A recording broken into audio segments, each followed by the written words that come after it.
My name is Badriya Faisal. I'm the designer for Bleach, which was launched in 2012.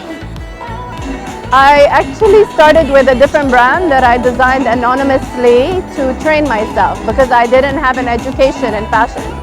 So I started with one tailor and we cut and stitched a lot of designs together. I've kind of taught myself over a period of 3 years. Made plenty of mistakes, a lot of mistakes, but through all that I actually learned a fair amount about textiles and how they work and draping and different silhouettes until I actually became comfortable with cutting myself. And then I did a small event in Ramadan at some point and I realized people really liked my designs and I was doing really well considering there were such big names around me.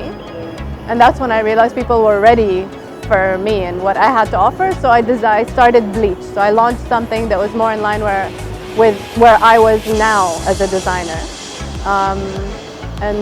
That's Bleach, and it's the Bleach because it was bleaching boundaries at the time.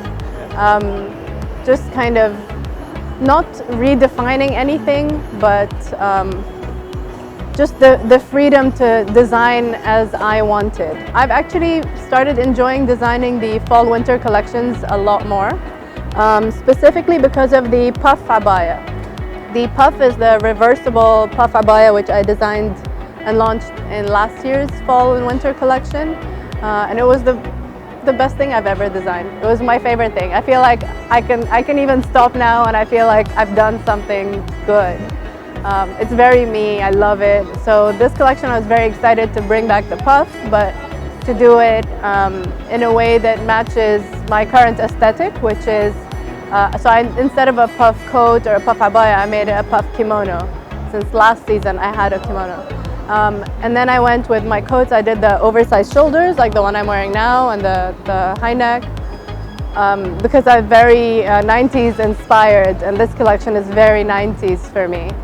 Which you can also see from the styling, the music during the fashion show. It's all Janet Jackson. So yeah, it was a very 90s inspired collection. My fabric for the past few collections has been from Japan, exclusively working with my favorite manufacturers there. And that's the collection. With Symphony, actually just started now, and very soon announcing 2 very exciting, very big websites that I will be on. I honestly don't know. I never plan ahead. I never design my collections as early as I should. I can't do that. I feel like I do my best work when I think on my feet, on the spot. Obviously I have goals or things I would like to achieve. I'm starting to think of Europe because there's been interest from certain countries like Denmark and Sweden. And I wasn't interested before, mainly because I wasn't focused enough. But now I would actually like to go international if I could.